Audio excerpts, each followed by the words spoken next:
From techno beats to AI streets, Ruben Hassad went from music producer to one of the most influential voices in the AI and branding space. Today, we dive into his journey, the AI revolution, and why so many founders are still resisting the inevitable. Let's dive in. Hello, everyone, and welcome to today's Business Strategist Show with myself, Adam Strong. You know, I am super pumped today because I've been stalking a guy. He doesn't realize this, by the way, but I've been stalking him on LinkedIn. I think many people have, but we've got the amazing Ruben Hassad on the show today. Ruben is recognized as one of the top AI and branding experts, particularly on LinkedIn, and he loves to share insights on AI applications and just really cool techniques with regards to AI. He's also the founder of the AI software called EasyGen, which you may or may not have seen, which helps entrepreneurs and founders to basically create content and posts for LinkedIn specifically, that we're going to be talking about resistance to AI. We're also going to be talking about how people feel about drowning in AI at the moment, but we're also going to be sharing about some of the tips and strategies that Ruben's going to share with you guys. We're also going to do potentially a live masterclass. Ruben's going to be doing a mini coaching session with me. So listen, if you do not have a pen and paper handy, stop this recording and get it right now because you're going to get a masterclass. Anyway, enough from me. Ruben, welcome to the show. Thanks, Adam. Such a good introduction. I want to say something. You used the word resistance to AI. Such a good word. I know that the most inspirational book I've ever read, I went on a book frenzy when I was 20, 21. I was living in Korea at that moment. I had a very impactful teacher, and he proved to me that I had to read books. I had to read 2 books per month. And so I set up like this insane challenge, and I was reading 2 books a month. I read 20, 30 books in a year, going from 0 to 30 books. And the most inspirational one was The War of Art from Stephen Pressfield. And it's a very short book, it's a tiny book. And it's all about resistance.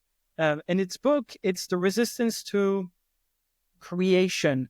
It's the resistance to sharing your voice. It's the resistance to doing the job you're supposed to be doing. And resistance takes many forms: self-doubts, procrastinations, and a whole lot of other things. But resistance with a capital R is throughout the book. So when I heard resistance, I was like, wow, Pressfield would be proud. I mean, that's great. And we're going to jump into the whole kind of resistance thing in a second. We've been following each other on LinkedIn for quite some time, and you live and breathe AI. I don't think I've ever come across someone that practically, lives and breathes AI on a daily basis. Literally, Yeah. It's your wife, it's your life, it's everything. I don't have a wife, I don't have a kid, so that helps. And when I'm giving keynotes, I always love the Q&A part. It's probably my favorite part, where I can engage with people. And the question always comes up, which is, how do I keep up with AI? And to be honest, I feel bad for people because I am obsessed with it, and it's my full-time job. And I even have a team that I'm training. And yet I am myself also sometimes drowning in AI's news. It's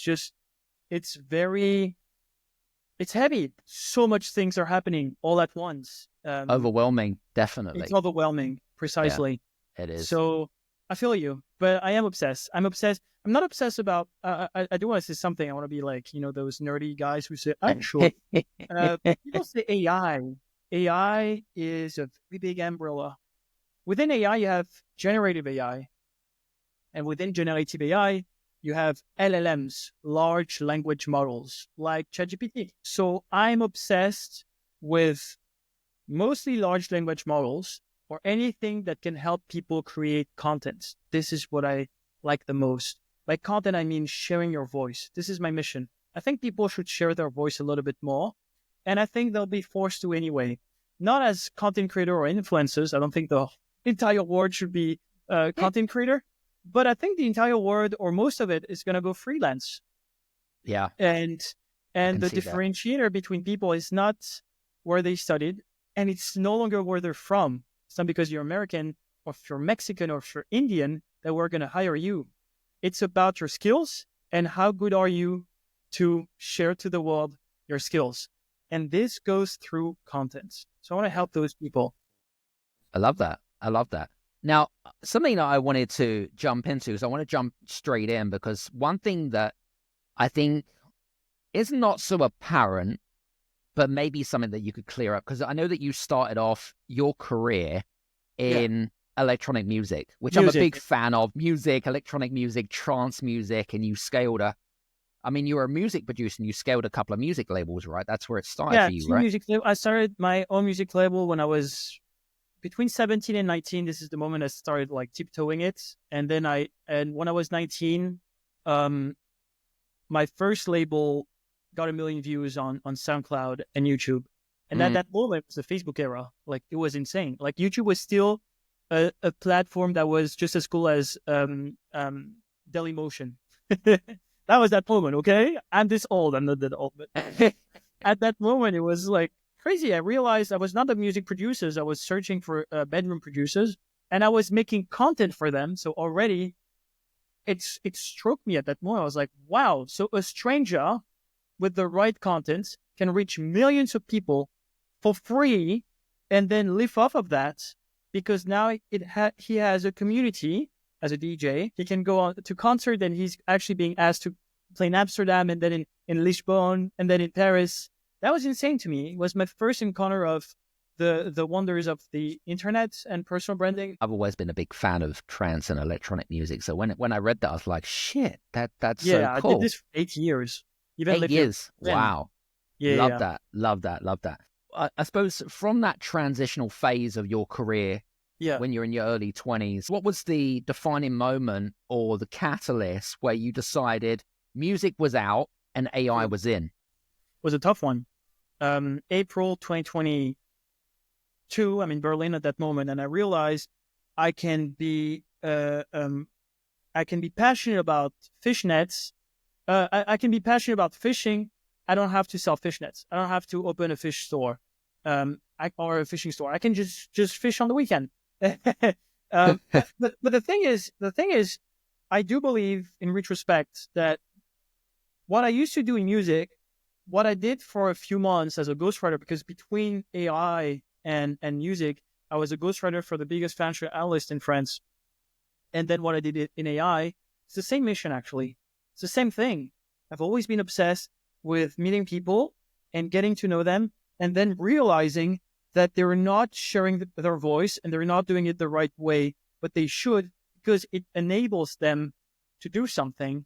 And usually it's literally to either like be good at their job or changing career or embracing their passion or what they really wanted to do.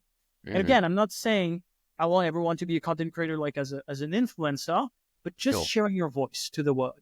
Share your voice. I mean, you don't really share that much about, like, from a story perspective. We should always talk about AI, but I always love to know about what people's story on what the catalyst is, man. You shared it beautifully. Can I be very controversial right here? Go, absolutely, 100%. I keep telling people, and I'm doing it for myself. Right. That personal branding doesn't mean to be personal. I don't believe in that. I don't think you should be personal. I think no one cares. And again, I'm talking about social media content. I think that the people who reads my contents on the internet, 90% of them don't know me or barely saw me once or twice. What they care about is how useful am I regarding the mission I'm into and the solution I'm providing. That's it. Are you useful on a very defined mission with a defined solution you're providing with your social media contents? This one. So this is my mission. This is what I want to do through my content. Then what we're doing right now, Adam, now I can be personal. You get to know about my life and you get to ask me questions about my story. I don't mind. But even on my newsletter, still, like, they don't even know I'm in Thailand. Like why should I share about me being in Thailand? This is not my obsession. My obsession is not talking about myself. My obsession is how useful can I be to myself and to my community. It's a really interesting connotation because I always have in the back of my mind what's in it for the audience, right? And you have to be selfish to be kind. Do you know what I'm saying? Like, Yeah. people really don't give a shit if you're on a beach in Hawaii or in Thailand or what. Like, people don't, it doesn't affect them, does it? It doesn't. Yeah. But I hear you 100%. I just wish that people would stop using social media as a personal diary and journal about how shitty their day is. Like, people don't care. Do you know And what I I'm think saying? a lot of people are preventing themselves from posting on social media, helping their career or achieve what they wanted to achieve because they think they have to go through that. I'm Mm. still meeting people. I'm telling them about my job, which is always the worst moments of my day, or I have to explain everything. It's like, okay, hear me out. So I share stuff on LinkedIn, and and a lot of the time, people are like, "Oh yeah, LinkedIn. Maybe I should get into it, but I don't want to talk about myself." I'm like, "Good, don't do it. Like, please don't. Uh, no one cares. I don't do it. I have 500,000 followers. I don't do it. I don't think I'm gonna ever do it. Like, why? Why would you? I'm doing it actually once a year. I'm Okay. doing it on my birthday because my team is like, Ruben, please, for the love of God, can you, on the 2nd of March, share a little bit about yourself or how happy you are about your like achievements? And I'm like, okay, that's the one time. So 2nd of March, be ready. That's the one LinkedIn post where I'm like, okay, hear me out. Self-indulgence. Hit yourself, knock yourself out, people. Well, now you know Ruben's birthday. By the way, you're gonna get at least double the amount of birthday congratulations this year. Anyway, I mean, listen, AI has been around for years, right? Yeah. And personally, and we'll go back to what we talked about earlier, which is the resistance. Yeah. I was resistant, okay, Yes. initially, purely because I thought AI was a bit like Skynet from Terminator. And Yeah. I'm a big fan of Terminator. Maybe you guys that are listening in resonates with this, but what do you think where does that resistance come from? Does it come from fear? Does it come from ignorance? Does it come from just pure stubbornness? How would you convert the people that are not so convinced about AI? I'd love to have a conversation with you about this. Precisely. I think it's all of them at once. What's interesting is when you look at history of innovations and how they were received at that moment. TV, really? People will stop listening to the radio to sit down and watch a big black box that was written in a journal. Literally, written that way. Electricity, I heard people died because of electricity because they got shocked. How can you build a society with electricity? There were propaganda with drawing how deadly is electricity. A car, something that is just as fast as a bike, but you have to put fuel into it. Because yes, the first car was going at 16 kilometers. So it was very annoying to drive. And also, it was super risky. And there was no road, so it was kind of clunky. The internet is just a fade. Who said that? Was it the CEO of IBM who got fired afterwards? Who said, "I think there is a market for it for maximum 10 computer in the world." When it was the time of like supercomputers and there was no personal computers, so there is a market for like 10 computers. And I can go on and on and on. What would you say to someone in 1980 who says, "I don't think the internet is going anywhere," and that guy is working as a travel agent? If you had that power, that power to go back and be like, and you'll be like, okay, hear me out. Shit's gonna happen. Booking.com, Airbnb. Are you full? No. Okay. The internet? Not really. Okay, got it. So with AI, it's a bit of the same, which means the internet changed everything, but we're still working. Nothing really disappeared. The same's going to happen with AI to me. It's going to change everything, but it's going to be all the same. I don't buy the two extremes. This is what I'm trying to say. I don't buy the extremes. It's not going to do anything. I mean, I can give you a lot of examples of why it's not going to, it's going to do some stuff, but I don't buy the other extreme, which is just as stupid, which is it's going to destroy everything and no one's going to have a job and we're going to be jobless. The idea that we're going to be jobless is as old as human history. You can go back in times and we always thought that one thing will make us jobless. In the 1900s, 90% of the US population was making food. They were either harvesting or raising, how do you say raising animals? It's not this word. Culture. Yeah, agriculture. Farming. Everything related to agriculture, logistics. Mm-hmm. 90% of the population is making food. Now it's less than 1%. Imagine you go back in time and you say, okay, hear me out again. A lot of people are going to lose their job. I mean, it's not even losing, really. You're just going to be copywriters, and some of the people are going to build spaceship to go to the moon, and Netflix and Amazon. Can you imagine? You go back to 1900 and you explain that? Now, what's debatable is the speed. I do agree that the speed at which people will have to pivot into having new jobs or new skills is going to be dreadful. And a lot of people are going to be either left behind or they're going to take the leap. So this is why my headline is Master AI Before It Masters You. I'm not talking about AI replacing you. I'm talking about the people who jumped on the train and those who didn't, just like the travel agents from the 80s. You know, I think you make a really valid point. I think last year I was talking about the importance of waving the surf, the AI surf, if you want to call it, right? And I feel like this year it's going to be kind of a little bit different. Is that you're either going to continue to wave on surf or you're going to be left behind. Like you just highlighted that, right? Pretty much. If you're really resisting to having your own website or your hotel, or to be listed on Airbnb and Booking or whatever it is at that moment when the internet came out, it's going to be tough for you to compete because you're competing with someone who has just much more. I've seen where I am in Thailand, a software engineer, Sharif, brilliant guy, but a brilliant guy who's a brilliant coder who is now using Cursor and Claude as an LLM on top of it. Cursor is a tool to code faster. It's insane. He gave basically his entire brain and coding experience of 25 years of coding into like a knowledge base that is insanely long of prompts so that Cursor know how to code exactly like him. And now you can see Cursor as an agent coding for him, and he's just waiting. And he's like, and he's like, wow. Oh, yes, yes, no. And this is exactly what AI is doing. It's enabling people. It's not making them lazier. It's not creating one-hit wonder. And we're going to go back to it when we're going to be talking about easy gen and content. Yep. No, it's not going to make one-hit wonder. But those who want to be greater are going to be 10x, 100x greater. And these are the ones who are going to replace the mediocre. Yep. Love that. As a great perspective. I think that's a great perspective.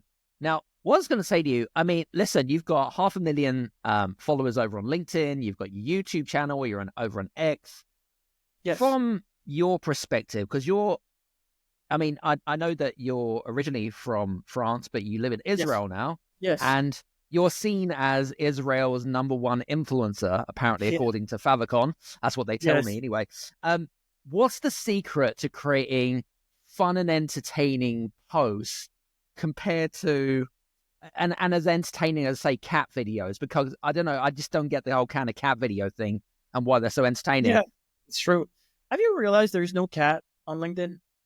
There's not. Yeah, that's true, actually. Oh, I can tell you why. 2 years ago, they stopped having filters on LinkedIn, and you could, those like super stupid videos. I'm talking like those with fake tape laugh, no one's talking, a guy's falling, a cat is doing something chases weird. His own tail, that kind of stuff. Yeah. Those who get like 10, 100 million views on Facebook or YouTube.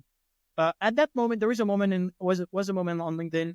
There was no moderator, and those videos were getting tens of thousands of likes and reposts because we're human beings, and somehow it taps into something that we enjoy. But LinkedIn then stopped it. And then after doing that, after filtering all of those and like shadow banning them, they added the funny react. And the funny react is actually meant for them to know if something is funny so they can bury it a little bit down. So one of the key things I keep telling people on LinkedIn, don't try to be funny. Which is like annoying. Like, yeah, but what if I want to be funny?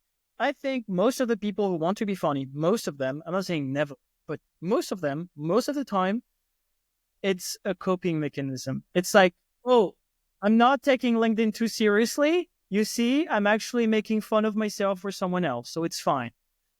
Dude, just be useful. Make a post about how not how you will be useful to people, but how you are useful now because you discovered something, because something is interesting to you, because Yeah. you're learning something and building in public.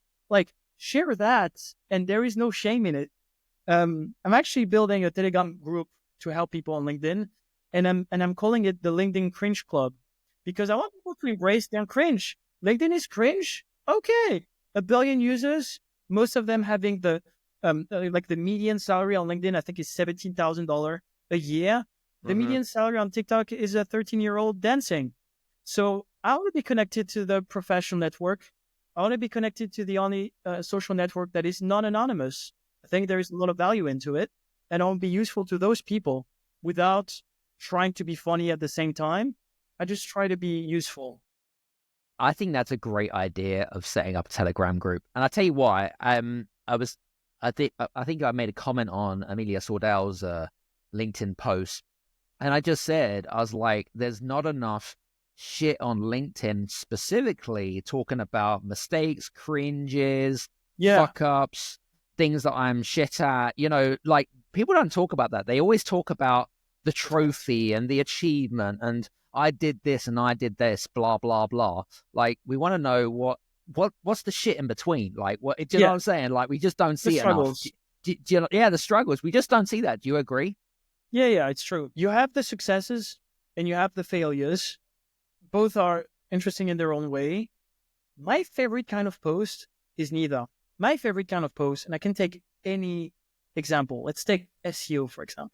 My favorite example of a post is someone who tries something for a client or for himself about SEO, something very specific. For example, I've seen on Twitter someone saying he's doing the SEO for photo AI, one of his clients, and he's openly, publicly sharing his SEO strategy. And he said, I'm actually publishing all of those photos produced by Photo AI, an AI that makes photos, on Pinterest.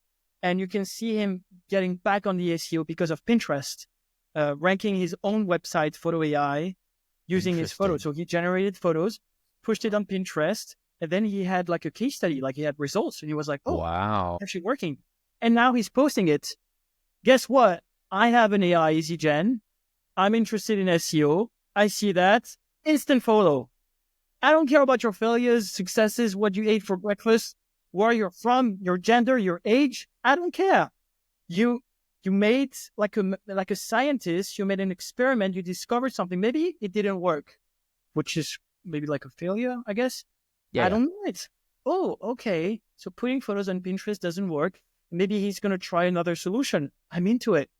Like I'm into it because the guy is discovering stuff that maybe I don't have time to do. And that's how I see my own content is maybe you don't have time to find like a very good prompt to do a certain thing with DeepSeek. Well, trust me, I'm going to spend 30, 45 minutes, an hour, and I've been doing this for 2 years, so I know exactly how to do it.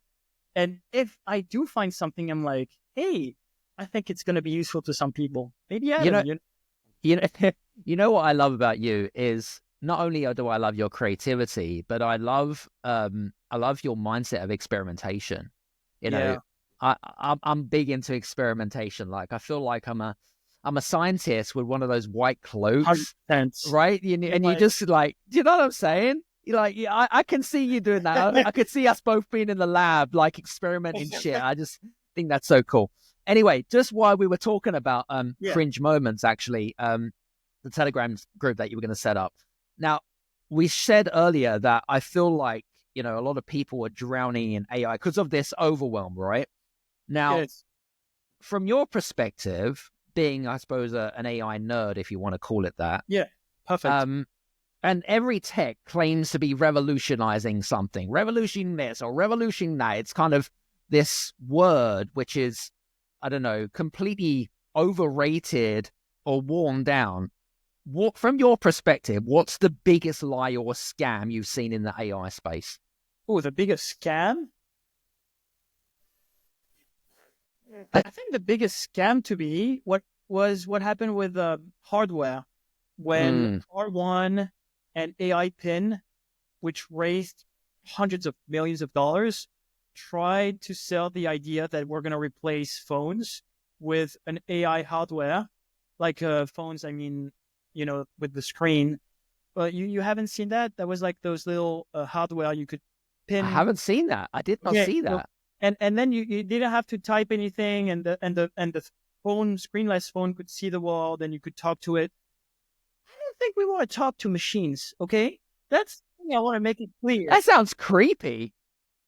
Look, EasyGen, you can talk to EasyGen, but hopefully you do it on your own time when you're by yourself in your room. But I don't think we want to talk so much to machine. I think text is fine. I think text is awesome. So whenever I see those hardware using AI, because now you can just talk to it, I'm like, I want to send a hot text to my girlfriend in the subway, like talking like, hey, speak to me. imagine like, Oh my God. That would be terrible. So I'm curious, like maybe my kids are gonna see this podcast and 30 years are gonna be like, haha, you thought phones. Hey, we got one. Yeah. So maybe in the future, and this is actually doable. Like there's the wristband thingy from Meta that can actually read your mind slightly. But I'm guessing in the future you could like give it some stuff, maybe. But for now, text is nice. And those who raise hundreds of millions so you can talk to a hardware AI, no, not sure about that. No, very cool. I know we spoke about this earlier around the whole kind of AI replacing jobs like attorneys and lawyers and accountants. Yeah. And what's really concerning is that I'm seeing companies now that are basically laying people off, right? And replacing them with AI or an AI piece of software. Yeah. What's your take on this? Like, will AI truly replace what humans do, or is that just kind of a stupid meme? Again, I always love to answer with history because people tend to forget about the past, which is very funny. True. I run EasyGen. It has over 40,000 people using it across something like 50 countries, or I forgot the amount of countries. Wow.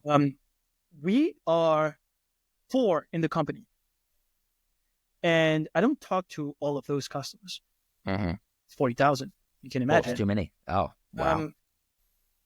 Let's imagine EasyGen is a company from 30 years ago. Okay. 30 years ago. How many people do I need to run this company and serve 40,000 customers over 50 countries? There is no email anymore. There is no Slack. There is no Stripe for payments. Do you know how many lawyers do I need?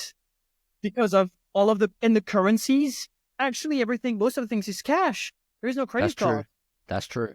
So we replace assistants, for example. Like, have you ever watched Mad Men? My dad is obsessed with Mad Men. I did watch a couple of episodes. People in the 60s drinking too much whiskeys and making ads in like New York. It's very like the amount of whiskeys they're consuming is alarming. But I guess it was back in the days, and they were smoking as well. Every guy had like 2-3 assistants. I say guy because it was just men working. So you see it, and believe it or not, right away you're like, where are those people now? And it's Gmail. It's called Gmail. It's called Slack. It's called Zoom, Google Meet. We don't even realize it. And it's so funny when people tell me like, AI is going to, like it happened already. What do you mean? We didn't wait for AI to be more efficient and more productive. Yes, your lawyer is going to do the job of 100, and then 99 lawyers who didn't do it or is not doing it the right way lack the social skills. This is what's interesting. I always say AI is actually making us more social, because the lawyer who used the same, let's say 2 lawyers, equal levels, equal vertical AI doing lawyer stuff. Okay. What's the differentiator? It's how they deal with us. That like the social selling. Yeah. Social selling, how interesting they are, and what's going to be my relationship with the lawyer who I want to give my money to. Mm-hmm. So, actually it's going to make us more social. So we're going to see a shift, but even like crazier ones. My brother is a dentist. My bigger brother is a dentist. And the one thing that dentists make the most money of is how do you say that? I Oh, know the root canals and yeah, things like one. I don't know. I forgot how to say one. implants. Implants, exactly, implants. Now you have like some crazy AI robotics that can like scan your whole thing, and Yeah. it's very costly for now. But he saw it. He was like, Ruben, should I be worried or not? I'm like, the thing is, maybe the dentist of the future is one that press some buttons. Yeah. But the key differentiator is like, which dentist do I want to give my money to? And maybe you don't need that many dentists anymore. One can serve 1,000 people instead of 100. Interesting. Either embrace it or ignore it, ladies and gents, I guess. It's already happening. You already need way less people to. There is a graph, and people can just go on Google Image. The amount of people you need to make $1 million as a company, $1 million in revenue, and you go back from 1900. Inflation, obviously, corrected, and Yes. it's like it's a graph, and it's like, Really? Oh, I of need to see course. that. Can you Wow. imagine in 1900 making $1 million corrected? It's like so many people and logistics, and you It need a is. guy to count the cash and a guy to transfer the cash. Everyone was supposed to be paid.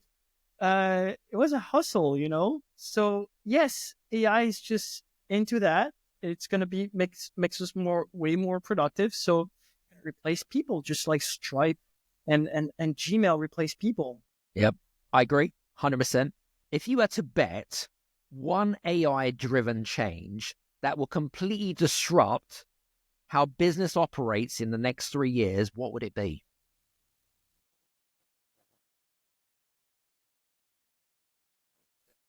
What's going to be interesting is that I think most of the white collar job is a lot of data entry. Like, let's take one example for customer support. I hired the best customer support in Nigeria. Her name is Danielia. She's fantastic. She speaks way better English than me. She's way respectful than me and way more patient than me. And I had a ticket problem with EasyJet. Too many tickets because it got too big and I had no customer support. One Got of it. my team member, Anisha, was into it a little bit, but then it got into her job. So we hired someone, Daniela. And she's fantastic. She's a 10x kind of person. Because not Nice. only she handled the tickets, but then she wrote like the best, most insane SOPs on how to deal with EasyJet tickets. And then she fed it into Intercom AI. It's called Fin AI agents. And now, the more she's doing it, the more the tickets are solved by themselves. And only very specific tickets, customer support tickets, have to be handled by Daniela. And guess what? She solved them, and then she builds the SOP. And now Fin AI agents, our AI, is solving those tickets. I I love made it that. clear with Daniela that if you don't have any more tickets, I'm not firing you. You're insanely good. You're so good at what you're doing. I have tons of stuff for you to do. Don't worry. And because of that, I think she got fired up. But it shows you, right? Like I had one 10x employee who knew how to do her job. I call that taste and experience, by the way. And we're going to go back to it with contents. It's not just AI. AI was not sufficient. It's someone who had taste and experience in customer support, who did it herself, then trained an AI to do it. And now she's like, it's almost like she's at the head of a 5, 10, 20 person team. Heck, even 100 or 1,000. Like, That's you such just a have to deal the tickets. that's such a smart way of that's just so smart. Like taking all those tickets and then creating an SOP, and Yes. then you know what I mean, and then just literally just copy paste, copy paste, And then copy you paste. train an AI on like what happened and how you can replicate it again and again. And this Yeah, is AI. This is what's going to happen with AI. Are you a lawyer that writes great contracts and you've been congratulated for that? Awesome. So now you have a set of expertise, rules in your head, taste and experience. Train an AI, and then it's going to help you deal with that, the things that already has your taste and experience. And now you can focus more on some deeper problems or some refinements or the social skills. And every time you have new learnings, bang, bang, bang. That's how I build EasyGen. It's not just like a prompt of ChatGPT and bang. It's actually like much more almost philosophical. Like, how do I get my entire ghostwriting brain to make good content on LinkedIn for anyone translated into an AI workflow? We call that agentic workflow, which is multiple LLMs, AI, talking to each other, knowing my taste and experience and being like, okay, how do we deal with that now? Wow. That's pretty scary. Like being able to replicate an AI that kind of is like you, right? Yeah. I mean, I have an avatar of myself. I have my voice also is cloned. I made millions of views with my avatar and my voice. Does it have all of my Wow. taste and experience? I don't know, um, but I Only think this time is will where it's tell. going anyway. This is the magical part. Still to this day, when I see the words being like, I'm still like this is magic. Like, what the fuck? But a computer is magic as well. Like, what? Absolutely. Bunch one and zeros. We used to be at the stick phase of history, and then we have things that talk to us, and we can talk to. What the fuck? Uh, how But does you it? know, You know? I think where the complication comes in though is being able to train the AI to Yes. know. Yeah. I think that's probably the most trickiest part is Yeah. the training. And Yes. I think that a lot of people don't get that. Like, what do I say? Because it's still a computer. Like and then Yes. people get frustrated. They're like, oh, well, I didn't want this. Well, tell Yeah. the So this fucking is thing what you why. do want. So I often explain that, and again, it's coming from my spectator vision. Yes. I'm not a guy training the NLPs and the neural networks of an AI. But from what I'm seeing, what's complicated with what's happening in the industry is that you have two layers that are moving blazingly fast. Layer one is the model.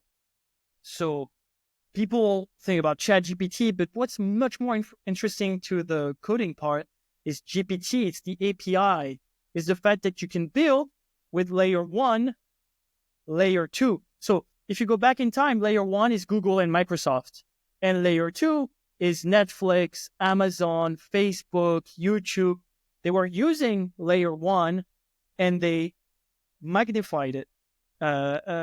So what's hard with AI right now is that layer one is not changing every few months. Every 10 days, you have a major academic paper, and then the most brilliant minds in the world who are trying to build and perfect the layer one they're into. Is it the voice? Is it the video? Is it the text? Is it all at once? Is it from China? Is it from the US? Did Europe regulate it or blocked it? And at the same time, you have like EasyGen, which is my SaaS, who are trying to keep up with layer one and testing. And also the extra layer on it is, how do I make it easy for you to use it? I don't want you to deal with any complications. This is why it's called EasyGen. And yet you have the very best LinkedIn post possible. So at some point, my guess that at some points, please, for the love of God, layer one is going to slow down. Not slow down, but the rate of innovation is going to be every 6 months, every year. And layer two is going to be the one that's going to really enable people to use AI, Yeah. because That that's makes the complete easiest sense. one. I Yeah. mean, it's a bit like mobile communications, like they're phasing 3G out and they're just focusing Mhm. on 4 and 5G, right? And next year there'll probably be 6G and then they'll phase out 4G, right? Yeah. Yeah. Pretty much. It's with Google, you could do insane stuff already in the 90s. But you had to know websites, almost like URL, and you had to know how to use a computer. You didn't even have a desktop before, so yeah, the barrier to entry was pretty heavy. Pretty So if heavy, you want to yeah. train an AI on your taste and experience today, you have to use APIs. You need to use playgrounds, different models, learn agentic workflow. Probably need coding, or at least associate with someone who has to do it. It's heavy. It's not so easy. It's Agreed. nice because it's natural language. Still, you have some prompt engineering and a lot of tests, and models are changing every 2 weeks. But layer two, on the other hand, my daily things is like, okay, how do I make it simpler, easy to use, smooth, and yet the best generation possible. Yeah. So this is like my end game. Love it. Love it. We'll talk about Easy Gen in a second, because what we're going to do, ladies and gents, is we're going to go into coaching mode very shortly. But I've got a couple more questions that I really want to ask Ruben. So you've got quite a big following over on social media. Yes. But if you was to lose your following over on social media and have to start again, what would you do? So very simple. Pick a mission. One problem you want to solve. It's one problem. You want to solve it. My problem is I want to help people create content better and faster using AI. That's it. Why am I doing it? Because I think, as I told you, I think everyone's going to be freelance more or less. And your only portfolio is what you've done. But the thing is, what you've done has to be shared. That's true. Has to be shared, and a CV is not enough. Your study is not enough. Where you're from is not enough. So you need to make content. So and knowledge is not enough either. Knowledge is not enough, by the way. Qualifications is not enough either. It's not. I don't have a diploma. I've done 5 years of a master's degree, and I'm missing like one class. And I have other schools that want me to be a teacher. I'm like, maybe I but still don't want to give it to me. I'm like, fuck you. I'm the guy who dropped out of college and made my parents cry. It's fine. Or or you're gonna need to pay me 10 times more than the principal. So you see. So anyway, pick a mission, a problem you want to solve, and then you'll realize from that one problem you have tons of solution, tons of things you have to cover, way more than you think, way more vertical than you think. I met a guy who is having a SaaS to help digital nomad get their finances right. Okay. And he was like, okay, so that's a clear mission, you see. He needs digital nomads to get their finances right because it's a bit of a, you have to go here, left, right. And then he was like, what should I talk about? Should I talk about AI? Should I talk about productivity? Should I talk about management? I'm like, none of the three. What do you mean? But I was giving a talk at Google for startup in Tel Aviv, and I was like, none of the three. And what was funny is that I'm a digital nomad. So I was like, okay, I can tell you that one of my problems as a digital nomad concerning finance is that sometimes I think I'm losing money on currency swap exchange. I'm using Revolut. I think I'm losing money because I'm using shekels, euros, dollars. Yep. I don't know exactly like the fees of Revolut. If only someone could be useful to me, you see how specific this post is? And it's just about like what's going on with currency swaps. And am I losing a fuck ton of money because of Stripe and Revolut swapping money all the time, and PayPal as well? Yeah. And how big is it? And can I avoid it? And then he's like, but none of that is my own tool. And I'm like, yeah, who cares? You're going to make that post, and I'm your ICP. I'm on that mission. I'm on the same mission as you.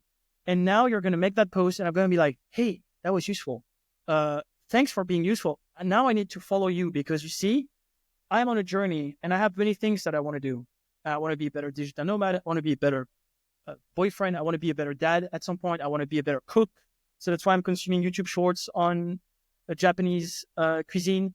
You see, I have many things I want to be better at. And then you are one stepping stone on that journey.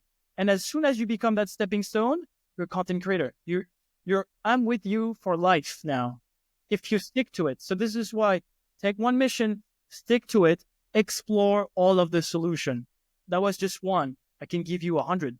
How to get cheap flights. I guess as a digital nomad, it's nice. How to get X, Y, Z. Why sometimes getting into a business class is cheaper than blah. I don't know.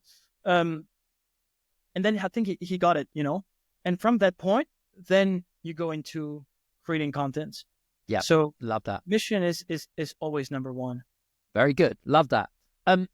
Something that is really bugging me, and I know it's certainly probably bugging you, it's come up on Jasmine Alex feeds. It's come up with a lot of the influencers on LinkedIn. AI comments. Oh my God, I hate it. What the WTF? Like, seriously. I hate it. just out of curiosity, I mean, I mean, obviously you hate the inauthenticity. I just feel like it's kind of just a lazy way of engaging with someone's post, right? Not just Like, lazy, it's disrespectful it is to disrespectful. to And I people just feel else. like, I don't know what needs to be done about this. I mean, but it also LinkedIn is creates pushing it, making but it also, sense. but it creates a bad name for AI, I think. Yes, but you see, this is the problem with the word AI is that everyone puts everything into it. Um, uh, Permit me to be French and blunt and controversial again. You have No terrorists problem. on the internet. You have people selling drugs. You have hitmen that you can pay for that can kill people. You have child porn. You have whatever. You can probably True. pay people on the internet, slaves. I'm pretty sure you can do it. Disregarding the internet because of the extreme negativity is stupid. Like what? What we're having on Riverside right now, and the people are all listening to us. This is the internet. Welcome, ladies and gentlemen. This is the very same thing. Every NGOs are in the internet and probably raising money for X, Y, Z. So, is it good or is it bad? I always tell people: is car good? Is electricity good? Well, yeah, of course it's good because okay, wait. Number one reason people die in France: car accidents. Number one. Especially on that roundabout in Paris, by the way. Yeah. Should we ban cars now? Well, yeah, but you see cars, it's not just that. It's yeah, so it's not just that. Okay. So stop categorizing it in good versus bad. It's stupid. The internet is not good or bad. It's just here. It's happening. That's it. Yeah. And good. what you do with it is what's interesting. Maybe you're using it wrong, or you're only trying to see the bad in it. But in everything, if you try to see the worst, you're going to see tons of stuff for sure. You know, you had an interesting perspective there, kind of the whole kind of is good or bad. I just feel like it doesn't really, what's the word I'm looking for? I don't want to attract those people. You know what I'm saying? Like I feel like it has a knock-on effect to the impacts and the vision and mission that I'm about. It's probably the same for you, right? Yeah. So, again, before AI times, before AI comments, I had the great army. Like you had I don't know, 100 comments. Great job. Interesting. Thanks.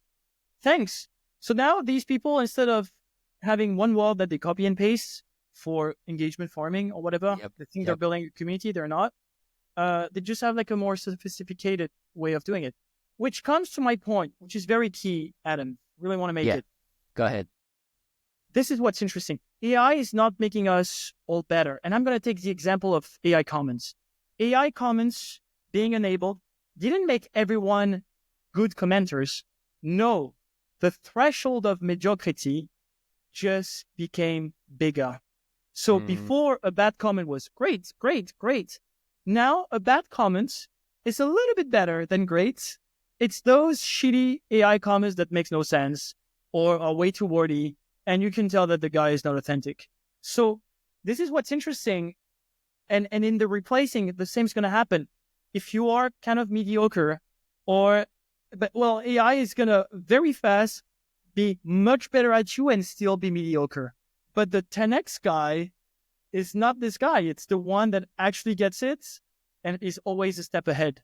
So it's the same with EasyGen. People, they're like, okay, I put a topic and I generated a post and that's it. And now everyone can do this. So if everyone's using EasyGen, it defeats the purpose, right? I'm like, yes, but this is not how the best ones use it. If you check the best Midjourney creators, the AI image generator, it's art director, creative artist director.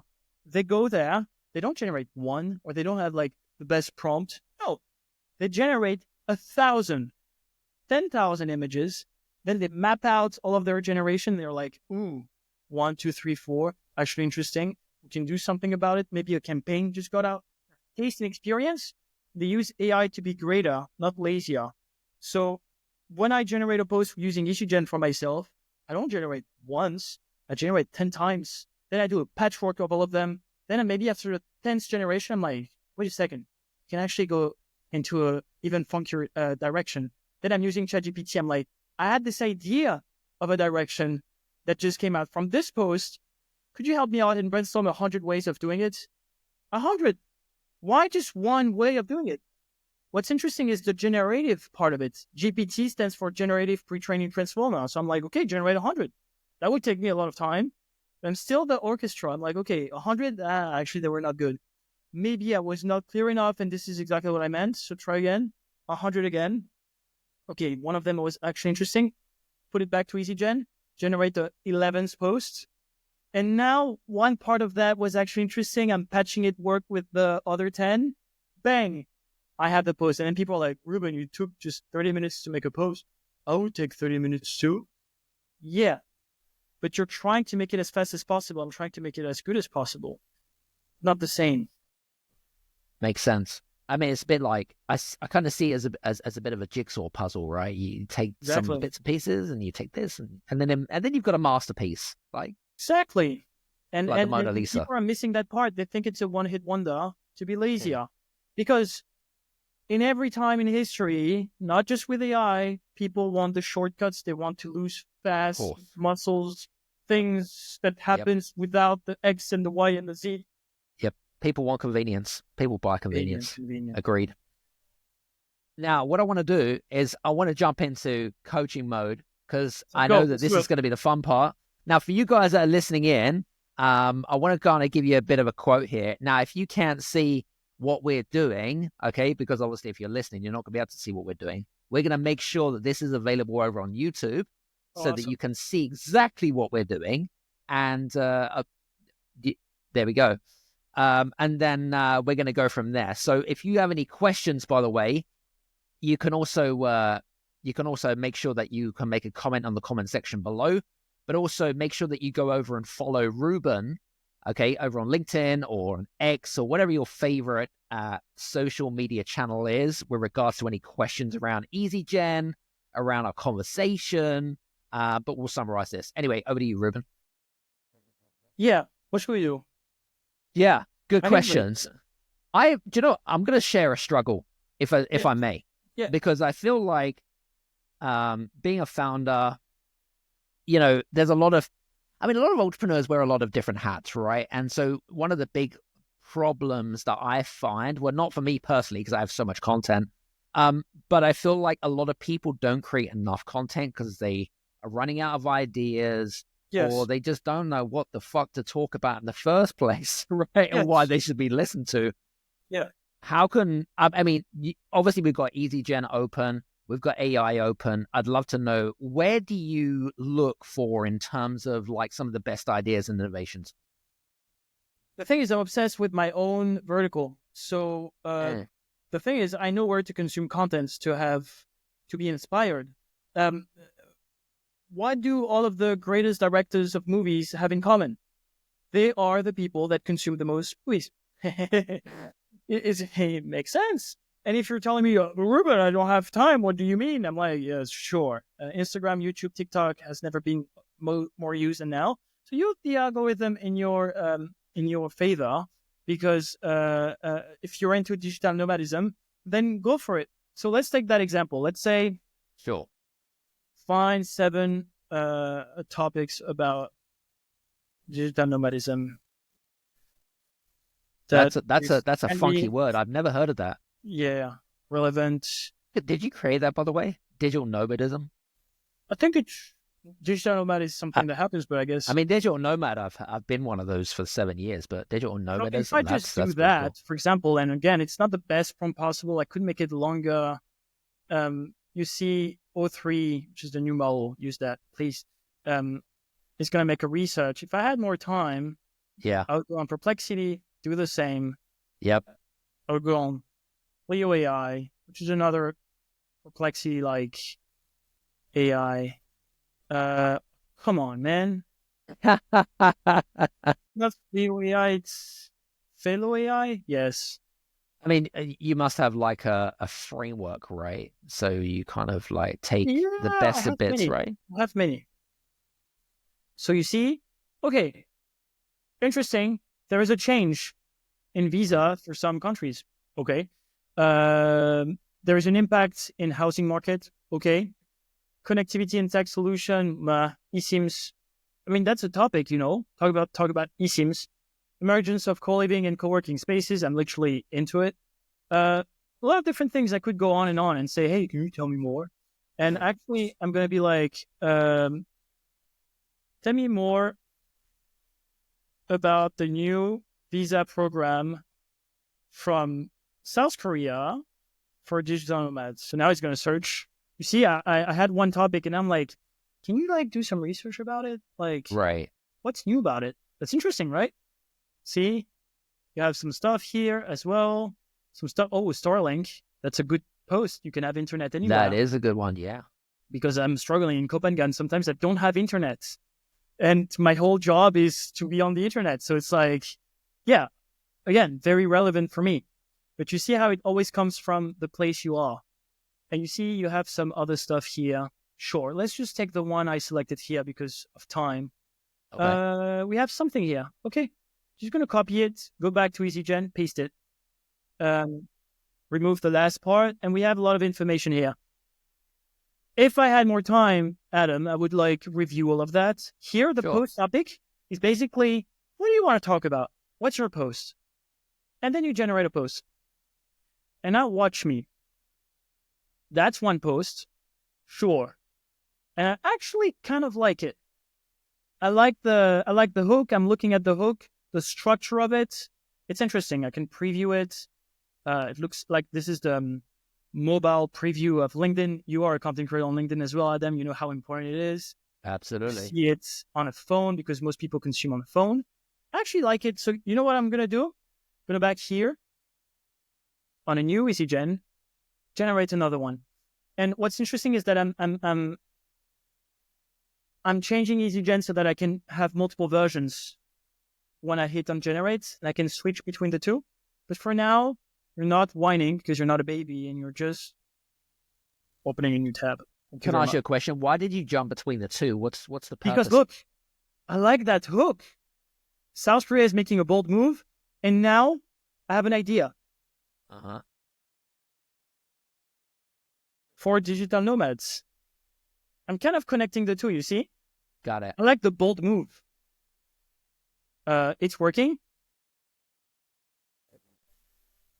It's finally opening its doors. You see? I like that. It's a nice hook. But it's coming from this. Is this interesting? No, I'm fine. No. I can generate a new one now. No, I don't like that. Doesn't look good. If you're a remote worker, read this. Interesting. What about the listicle? Is it better than this listicle? I think the second one. It's actually better. I like it. Yeah. It's easier to read on the eye. Yeah. But I like the... You see, if I had more time, I would really dig into everything that is considered. But bang, I can just add this. Yep. South Korea is ready for you. I'm ready for South Korea. I lived in South Korea. I love it. Okay, I can generate a new one. You see how this is my main one. Okay. Maybe remote worker is better than digital nomad because people understand it more. And it's a trending word on LinkedIn, by the way. Exactly.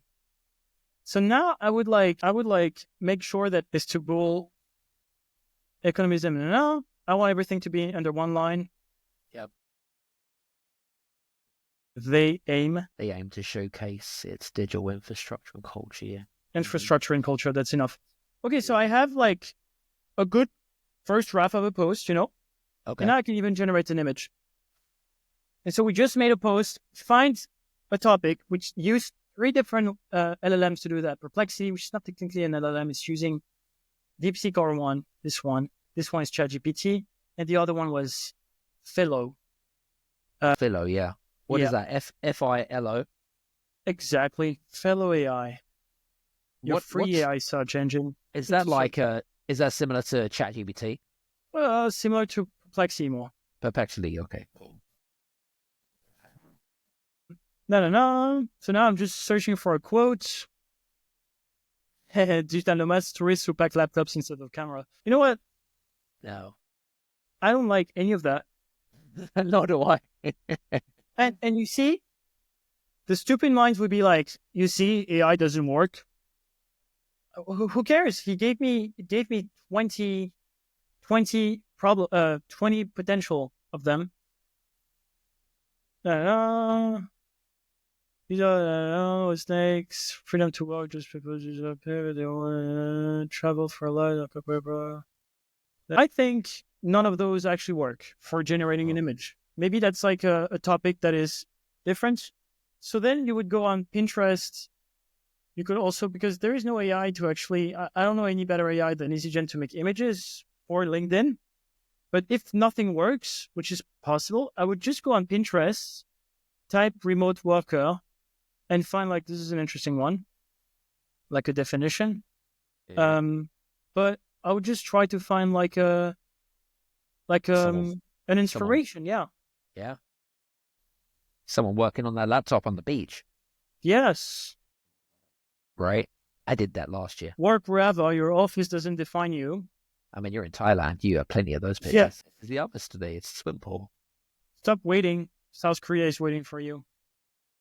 So you could technically take for which one? Yeah, this one, which is not the best. I would agree with you. Maybe this specific topic was not the right one.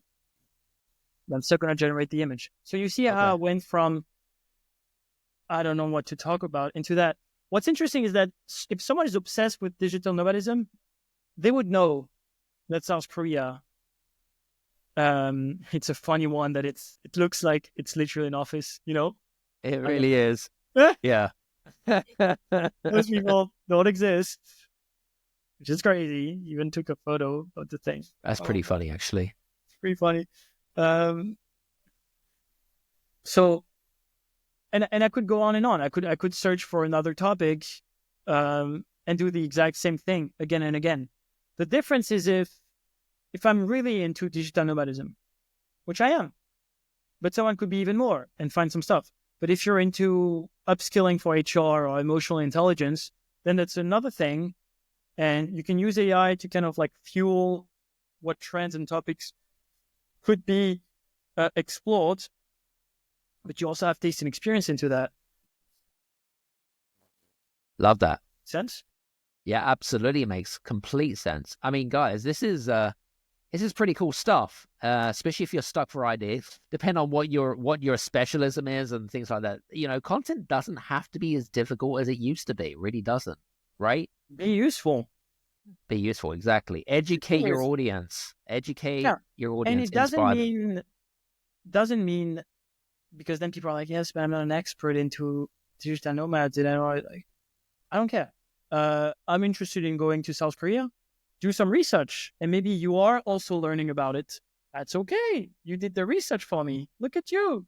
And now, on my journey to be a better digital nomad, you've been a stepping stone that's been useful. Doesn't mean that you're an expert. I don't care. I'm not an expert in AI. People love to say, but wait, you're the expert, right? No, I always say I'm a good student. Good student who loves to share. So it's like, here you go. I have an interesting one. So one thing that I'm doing right now is I'm trying to look for trends within what I do right now that I can jump on. So let me give an example. So I talk about 4 particular trends. And so within those 4 particular trends, there's no point in me creating content which in effect may or may not kind of hit the note or not. Whereas there are content out there which has maybe gone viral. And I'm not obsessed about getting viral, by the way. That's not the question. Yeah. I suppose getting to the point really is, why try and create something from scratch when there is content out there which clearly works? Why reinvent the wheel? I mean, is there AI software? Like, I'll give you an example. So you are a big fan of Spotter. Yes. You know, looking for YouTube videos and stuff like that, right? Is there, like, from your perspective, what do you use in your practice or for your clients when it comes to looking for certain trends that people can then repurpose and then make it their own?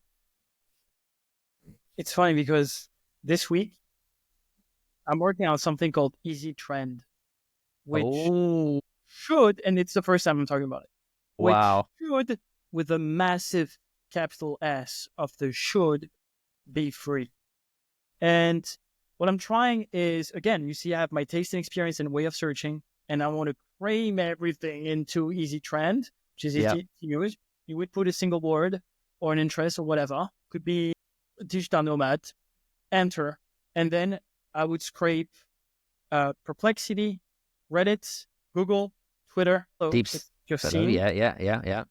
Is a model that I will use, but it's not the one, like the search of DeepSeek and ChatGPT doesn't have an API. It's a shame. Got it. I understand. Bing is kind of using OpenAI, so I'm using that.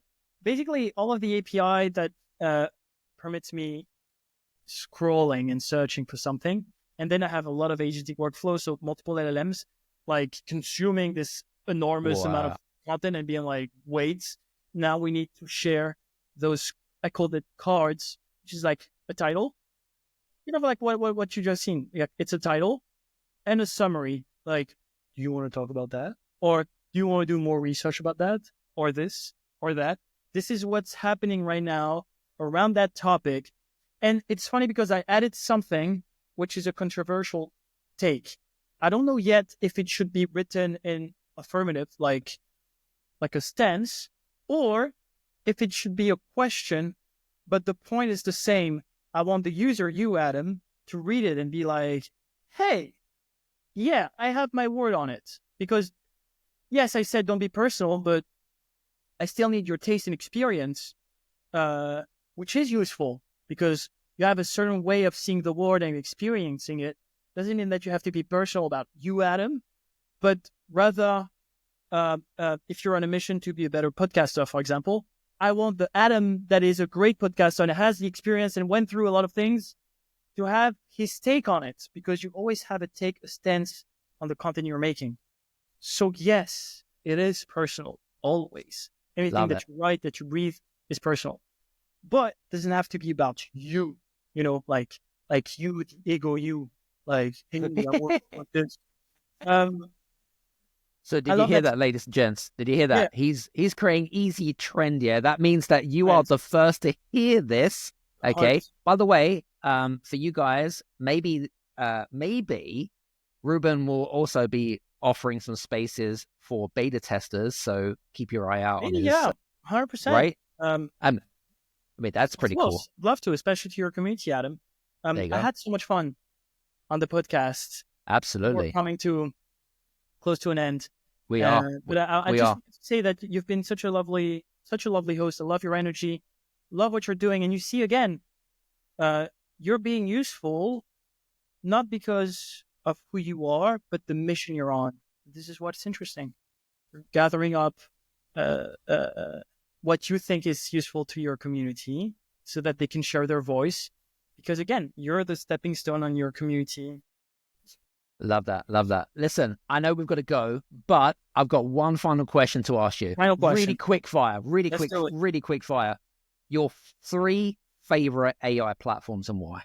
EasyGen, and EasyGen. That was a tough one. No, my favorite one. If they're not EasyGen, what are they? If they don't use it after that, I don't know what to do, man. To be honest, ChatGPT is still, to this day, very interesting. Keep on releasing stuff. That's insane. And the 2 that I'm going to be the most on the lookout, but this is me personally, because I want to sit in layer 1, obviously, because I'm using it to build tools. I'm very interested if it's going to be a massive shift or a massive disappointment from Meta with Llama 4 and Grok from Twitter, because both of them have the most GPUs. They've trained things undercover, and we don't know yet how good it's going to be. Yes, I'm interested in DeepSeek. I know you out there being like, what about the Chinese? And yes, very interested. Quen, also from Alibaba in China. I saw that, actually. Playing for videos, you have tons of stuff. but Llama and Grok, massive disappointment or new big player? We'll see. We'll see. When's that coming out, by the way? Who knows? This is the $1 million question, right? But when it's going to happen. You'll know it. Absolutely. Hey, listen, guys, hope you enjoyed mine and Ruben's good discussion. If you want to check out EasyGen, okay, make sure you check out and click on the affiliate link below. You can also connect with Ruben as well, like I mentioned to you, LinkedIn, YouTube, and on X as well. So make sure you go and check him out. Reach out, mention the podcast. He'll put 2 and 2 together. He won't think that you're some weird stalker, of course, but he may. And that's okay. But listen, guys, hope you've enjoyed today's. Do me a favor. If this is the first time you listen to the show, please do me a favor. Click on the follow or subscribe button. And if you want to, and if you feel you need to, right? We're going to have some amazing guests. And listen, I would be eternally grateful. If anything, that's what I would be most appreciated for. Anyway, from me and Ruben, thanks so much. And we'll speak to you soon. Take care. Thanks, Adam. Bye, guys.